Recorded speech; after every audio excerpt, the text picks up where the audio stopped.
Oh my god. Sean O'Malley just lost to Merab by submission. Who would have fucking called that, man? The fight ended 5 minutes ago. Thought I'd get on here and make a video, man.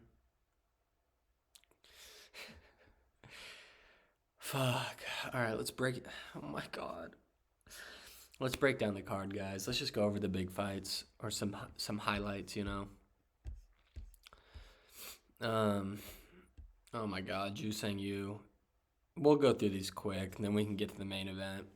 Ju Sang Yu absolutely destroyed this dude. He face planted him. He absolutely murdered him. A check left hook. He seriously went flat, stiff, and then just fell forward like a fucking wood board.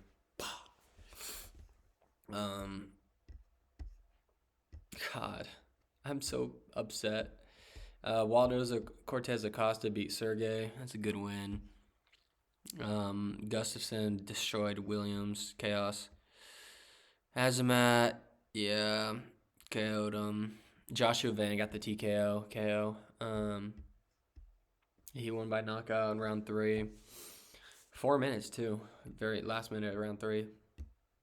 All right, guys, let's just get to the main card. What are we doing? Kevin Holland submitted Luque in round 2.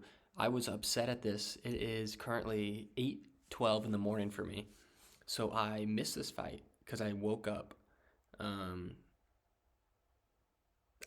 after it started because I'm in Europe right now. And I just can't deal with this, man. I can't. Kevin Holland got the win. That's 3 fights this year already. Have a day, Kevin Holland. It was a good win. It's a good win. He submitted him with a anaconda, I think it was, right? I don't think it was a dart. I think it was an anaconda. Okay, next. Mario Bautista versus Patchy Mix. Patchy Mix is the worst motherfucker I've ever seen. I thought he was going to come in here and actually win. You know, he's like 20-1. Former PF, like he was a champion. Wasn't he a 2 weight division champion going for, and he was almost a 3? Or he was a 3? I don't remember. I don't know. But this dude is known for his grappling, and he shot, I think, 1 takedown, maybe 2 the entire fight. He sat there trying to stand up with him, and he was a punching bag.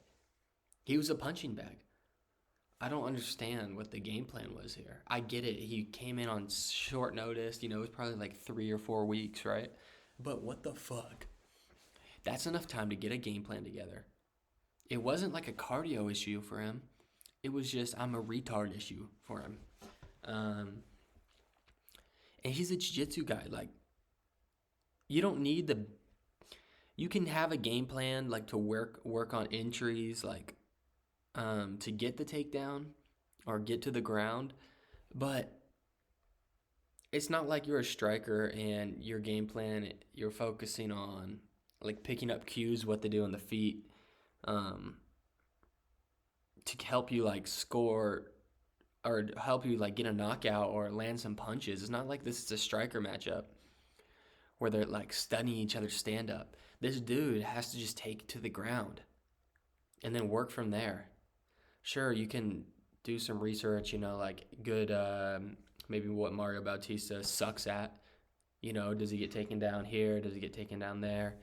When he throws that punch, it leaves him exposed for a double leg. Like, whatever, just normal shit. But that should be something you're doing anyways, man. Like, I'm just rambling bullshit trying to give, like, a reason. There's not a reason. He just sucks. You let Mario Bautista look like fucking Canelo for 3 rounds straight. You dumb cunt. You and Tatiana Suarez have something in common. You guys both suck. Fuck. Joe Pyfer versus Kelvin Gastelum, guys. I'm not even gonna lie. I thought this was going to be a split decision. I swear it was going to be a split decision. I thought Pyfer won, but I was tweeting, and I said, if Kelvin Gastelum gets the decision, I'm not even going to be mad.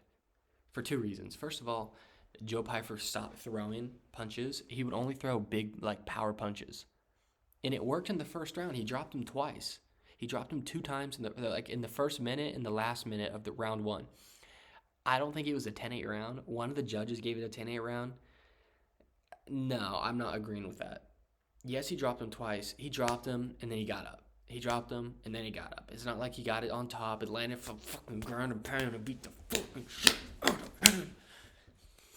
None of that happened. He landed, I think, 16, 17, 18 strikes in the first round. I could be off on that, but I'm just going off memory. Joe Pyfer did, I'm saying. Dropped him twice. So it's not like it was like a 60-1 strike differential. So I thought he won that round. Round 2, I thought went to Kelvin Gastelum. Or it could. Sorry. I don't know if it went to Kelvin Gastelum. I'd have to actually go back and rewatch it. But thinking in my mind, it was a close round, and it could have gone to Gastelum. I'm pretty sure he outstruck him that round. I could be wrong on that also, guys. It was like fucking 5 in the morning for me when I'm watching this. 5:30 in the morning, so calm down. It was actually 6. Anyways. And then round 3 came around. It's the same thing. Joe Pyfer was not throwing any. He just threw one punch at a time. He just was looking for a big right. Boom! It was ridiculous. Kelvin Gastelum didn't throw anything either. I'm talking shit on Joe Pyfer, but he won the fight. Kelvin Gastelum lost the fight. He's an idiot. He's a big idiot. I don't know. Guys, his last finish was in 2017 against Michael Bisping. When's Kelvin Gastelum's last win? I can't even think of it off the top of my head. D-Rod, Daniel Rodriguez at 170 where he missed weight. Was that it? I think so. Anytime Joe Pyfer would actually throw anything more than one punch, even a 1-2, a simple 1-2, he would fucking land big, and Kelvin Gastelum's big old head would go. Instead, and then Joe Pyfer went, "Oh my God, that worked. Let me go back there, just throwing a straight right right down the middle." And of course, it didn't land. Most of the time, it didn't land. And then we went. He does that 5 times. One of them lands. He goes, "Oh, let me try a combo here." Bah, bah. Boom. Oh, that worked. But I'm pretty sure my right, just my straight is better. Just my 2. Boom. Oh, whew. Big old fatty Kelvin Gastelum. And then he started doing this, Gastelum. Every time he did this, he was oh, yeah, whoa. Every time he did that, Joe Pyfer would throw that fucking boom and crack him. Kelvin Gastelum's an idiot.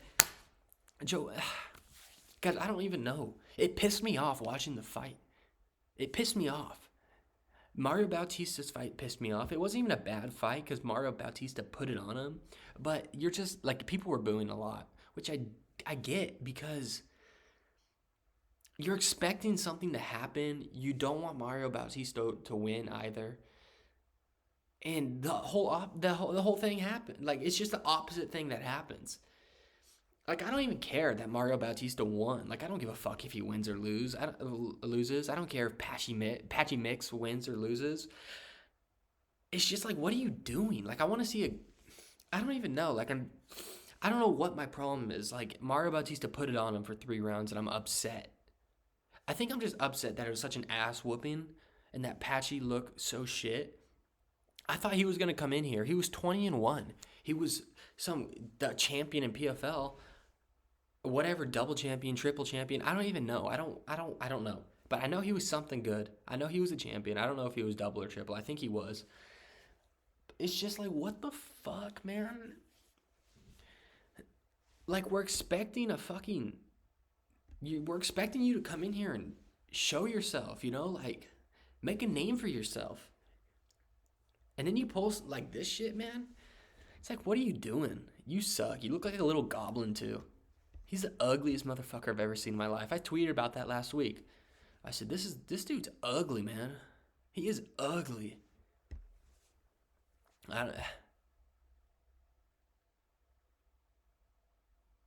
What is this talent? This just shows also the difference. I might have to make a whole video on this. This just shows the difference in UFC talent versus any other fucking promotion's talent. The champion, the double champion, triple champion, whatever the fuck champion Patchy Mix was in PFL, because I don't give a fuck about PFL for this reason. For this reason right here. You just came over from PFL and lost to Mario Bautista. I'm not saying Bautista's bad. But you were the favorite in this fight. Patchy Mix was. You're coming over here as a champ, and you're fucking losing to these guys? It's not even like Patchy Mix is like Pitbull, who's damn near 40, coming off a knockout loss, coming into the UFC, going against a number 4 ranked Yair Rodriguez. He's coming in here going against a number 8, number 10 ranked Mario Bautista. And Patchy Mix, like I said, is coming over from PFL in the fucking prime of his career, coming off as a champion, coming over here as champ. And he's losing to these guys? He's losing to these guys? Who wins, Peyton Talbot or Patchy Mix after that fight, guys?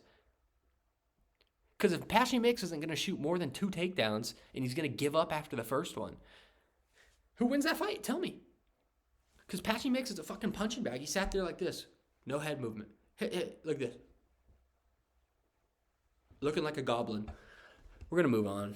Juliana Peña versus the man, Kayla Harrison. I'm not even mad. I don't even care. I really don't care, guys. Amanda Nunes coming out of retirement. They did a face-off. They did this whole thing. I was like, oh, my God.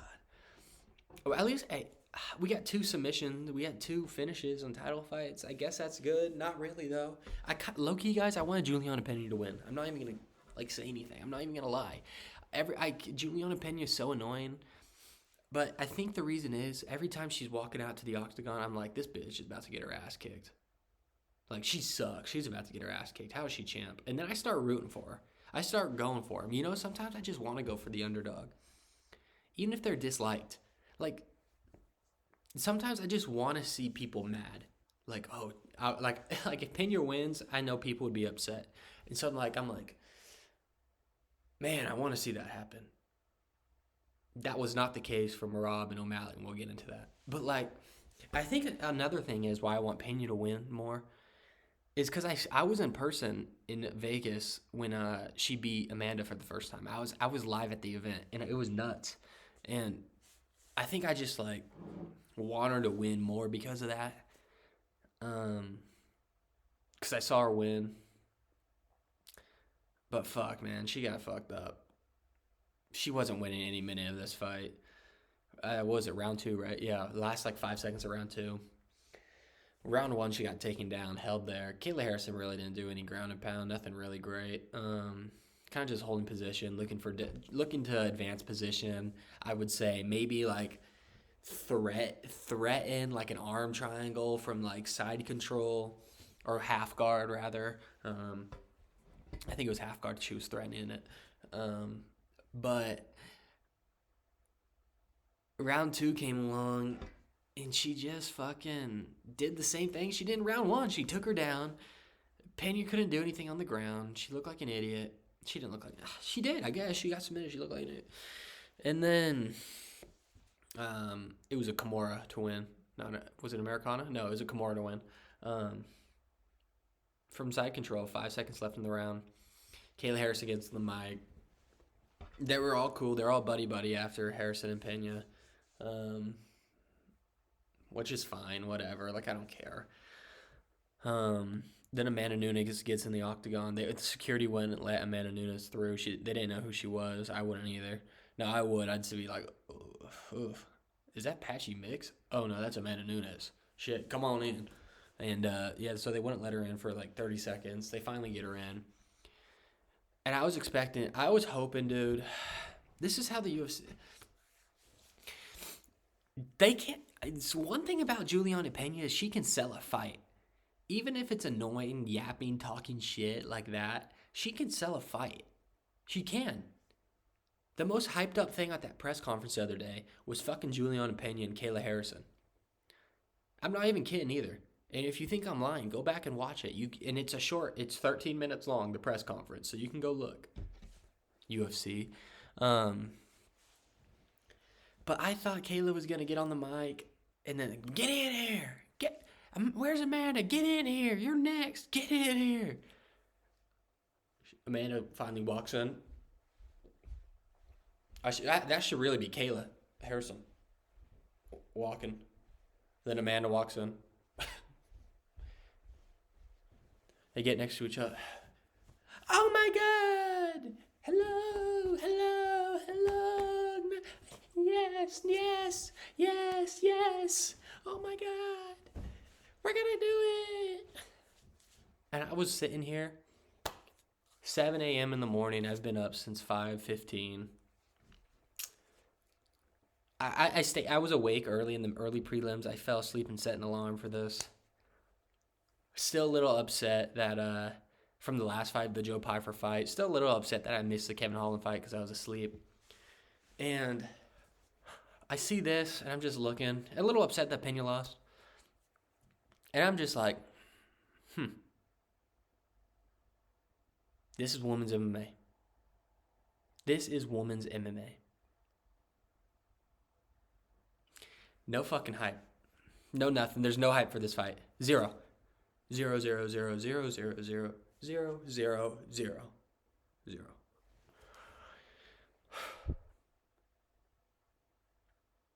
Zero. There's zero hype. I thought Kayla Harrison and Amanda Nunes were going to get in. Oh, yeah, you want to go at it, bitch? Oh, yeah. And then Amanda Nunes, I am going. I don't even know. I can't even do a Brazilian Amanda Nunes accent. Or what impression. I'm going to knock you out. Oh, fuck. I thought they were going to get in there and actually have a little beef because that was the beef before about Amanda Nunes leaving American Top Team because they're taking Kayla Harrison, kind of. Then they're like, fuck you, Amanda. And that was all gone. It's all buddy-buddy. They all forgot about that. They're supposed to fight, and then they become close, the best they've ever been in years.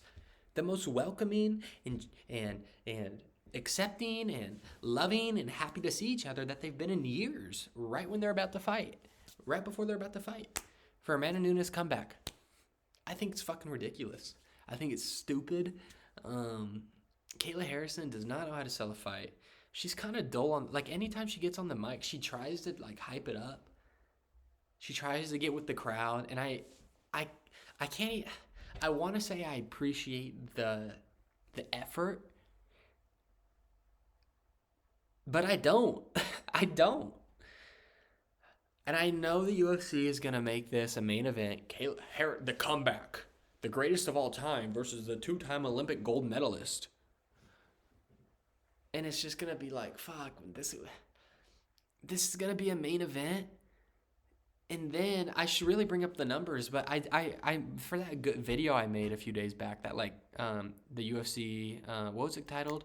The UFC's new era, a step backwards or something. It sounded like that.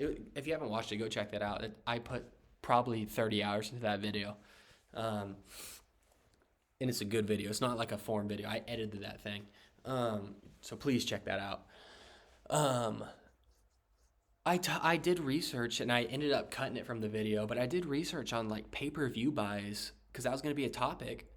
And when you start doing it and looking at the numbers, you're like, why is it from 300,000 pay-per-view buys to 475 pay-per-view buys, 680 pay-per-view buys? I don't know why I can't talk right now. Pay-per-view buys, and then it drops to 110,000.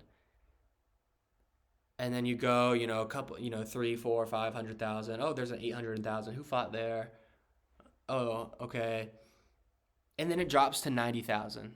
And then, you same thing. And then it drops to 112,000. And you go, who is fighting on these cards? Doing some research. All Amanda Nunes. All Amanda Nunes. And the UFC has the audacity to headline her. I'm serious. If you go look at her, go look at the fights. Go look up pay-per-view buys, like whatever card she fought on. Like this is hypothetical, right? Like I don't know, I can't remember off the top of my head the exact card she fought on, but like let's say it was UFC like 245, right? That's Amanda Nunes. Go look at 243, 244, and then 246, and then 247. You're gonna see those numbers: 3, 4, 5, 6,000, 100,000s pay-per-view buys. Then go to 245, and it's going to drop to 110,000. You're going to go, what was that? Who was fighting there? And then you're going to go look, and there she is. So I know they're going to sell us. It just pissed me off, that interview. When they brought her in, it pissed me off. But, yeah, I don't know who wins. Probably Amanda. She's 37 now. I don't care. She's going to destroy Kayla. Next The main event, guys. Let's go to it. Let's just get this over with. Merab versus Sean O'Malley. It's not even that I dislike Merab. It's really not. I don't dislike him anymore. I was at the event in Los Angeles earlier this year when you beat Umar Nurmagomedov. It's not that I dislike him, but he's just beating guys that I want to see as champion. And let me tell you, I didn't think he was gonna. Who thought Merab was gonna get a submission win? Or if you think about it, it's kind of embarrassing. He just submitted Sean O'Malley. Merab just got a finish in the octagon. I thought it was 1-1 going into the third round. Merab obviously took the first round. And round 2 was very close. I'm not going to lie. It was very close. If people were to give it to Merab, I would understand. I had it for Sean. 1-1. And then round 3 came along. Obviously, Merab was dominating that round. He had a lot of control time. So it was going to be 2-1 going into the third, in my opinion. And I think on the judges' scorecards, too, they haven't came out yet, so I'm just speculating. But I think, if it's a close round, they're going to give it to Sean, most likely. Like, let's be honest, guys. So I was kind of hopeful that was happening because I thought this was going to a decision or Sean was going to knock him out. And I think that's what everybody thought. It's either going to a decision or Sean's going to get a win by KO, right? But yeah, Merab, round 3, held him down a lot and submitted him with like an Ezekiel. It wasn't even Ezekiel. It was like a ninja choke, I want to say. My computer keeps fucking. I want to say it was a ninja choke, right? And then O'Malley went to roll to his back, and he still had the ninja choke, but I was like, he tapped from that? Like, it just looked odd. Obviously it was in. He tapped. But I'm looking at that, and he obviously had the sides, right, the blood arteries, because when he rolled over, Sean's face, his head was facing up like this, and there was no Merab's arm was not on his front of his throat, like on his windpipe or anything. So you can't breathe like air. He was on the side where the blood is. But he had it like this, and Sean was belly up. He was on his back because he tried to turn to get out of it. And I was looking at it, I was like, he's not going to tap from that. And then he tapped. I'm like, what? So if Merab were to have that, and then he switched it to an Ezekiel choke, right? Imagine O'Malley's head's in here. He has it right here, right? Because he had that like ninja choke type deal. This is O'Malley's head, the pillow in between my arms. And then he were to switch it to, how did I even do it? I guess like this, an Ezekiel choke, right? So this arm that was locking the choke in, would go across his throat, right? Across his throat. It'd be like this, technically. Pretty bad demonstration. But that's what, then I would have been like, oh shit, that's not good. A fully locked in Ezekiel choke. Didn't happen though. It was just like this. Sorry, this camera angle's weird, man. Just like this, O'Malley was back on his back, and maybe I have to rewatch it. I kind of just like turned away after I saw him tap because I was kind of pissed. But obviously it was in. It was in. So yeah, it's unfortunate, guys. I like O'Malley. I've seen him fight 2 or 3 times in person. Back when he was like still fighting like on the headliner of prelims or opening up main cards. But it's just entertaining. Like, I'm not saying Merab's like, the last couple fights, Merab hasn't been boring, all right? But it's just not O'Malley. When you have a striker as champion, it's so much more like entertaining. You're on the edge of your seat way more. I was hyped for this fight, dude. I was so hyped. I thought he was gonna win after the second round. I was like, oh my god, he stuffed all the takedowns in that round. He's hitting Merab with some shots. Merab landed some too. But O'Malley was hitting him with shots. He stuffed all the takedowns. And I was like, oh my God, he actually is going to fucking win this. Because after the first round, I was like, okay, here we go. And then the second round, I was like, okay, here we go. It's 1-1. Here we go. And then the third round, I was like, fuck. And then the submission. I was like, oh my God.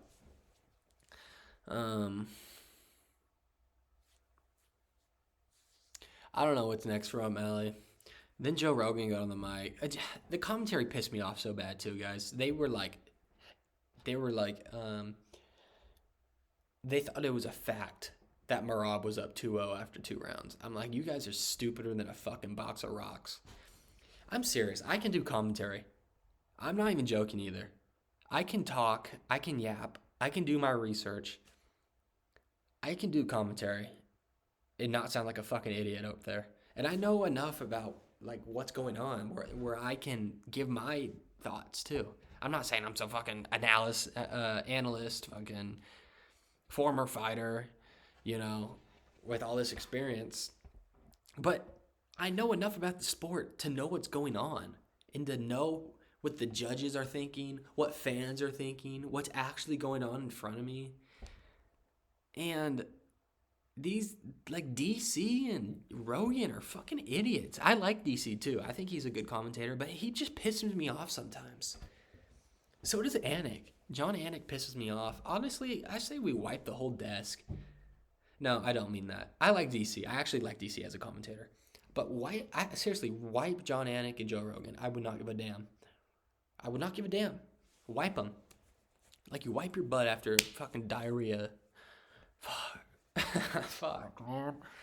I don't know what's next for O'Malley. But Rogan got on the mic after with the post-fight interview with Merab and was like, well, Corey Sandhagen is probably next. Like, that matchup is going to be great. Corey Sandhagen has one win, and he fucking beat a 37, 38-year-old Davidson Figueiredo by injury. By injury. He was dominating the fight. Yes, he was going to win. Yes, would he have TKO'd him? Maybe. He was going to win no matter what. But there was like an injury in half guard to his knee. And he's on a 1-fight win streak. And you're going to give that to him? And Merab's going to destroy him. First of all, Merab's going to fuck Corey Sandhagen up. If he did that to O'Malley right now, what do you think he's going to do to Corey Sandhagen? I'm serious. He's going to absolutely decimate Corey. And for O'Malley, I don't know what's next, guys. The post-fight presser is going on right now. Like I said, I recorded this right after the event ended. So maybe I should just turn that on and watch. I really don't know. I bet we don't see O'Malley back for a while. I really do. I don't think we see him I don't think we see him till next year. I'm being honest. It's June right now, so halfway through the year. I bet we don't see him back till next February. I don't. Maybe next January. That's 6 months. No, give it longer. I don't think we see him for almost a year. I don't know. And I don't know who he comes back to. The division will be changed by then. Merab versus Corey Sandhagen, I guess. It would already have happened. Bautista's probably going to get another opponent. I don't know.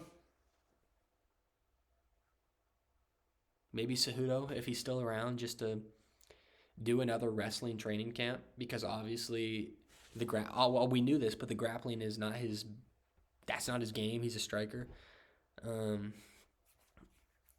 So maybe, honestly, I say throw him in there with another wrestler. I hope he takes the time, does lots of grappling training. His striking is not the issue. We know that. I hope he does a lot of grappling training. And I hope they give him a grappler for his next fight. Someone like Cejudo, whose only chance to win is taking him down. Because Sean would piece him up on the feet. That's not even a fucking question. But just to do another wrestling-heavy training camp. Just to get him back, like, fuck, this is my weakness. I need to work on it. That's all I got, guys. I don't know. I'm pissed right now. I'm upset. I don't even dislike Merab. It's just like he's beating these guys. It's kind of like Topuria. I like Topuria. I do. But at the beginning, I did not like him because I liked Volk. And then he knocked out Max. I'm like, fuck me. You're knocking out the guys I like. And it's like Merab. I like you. I don't have a problem with you. The last couple fights have been pretty good by Merab. I like those fights. I mean, he just got a submission in this fight. But it's not like he was like super. It wasn't even like he was super entertaining this fight. But it was okay. There was moments. Um, but it's just like, fuck, you're beating the guy I want to win. Like, I want a striker as the champ. Anybody would. Anybody would. If you don't, you're lying. I don't know, guys. Let me know what you think. If you're still here, thanks. Make sure to subscribe, please, and check out my recent video. It's pinned on my channel. Just go to my channel. It's like the UFC's next era, step backwards. I might change the title and thumbnail around, so it's just the pinned video on my channel, guys. But yeah, make sure to subscribe. I appreciate it. Let me know what you guys thought of the UFC 316, and I'll see you in the next one. See you guys.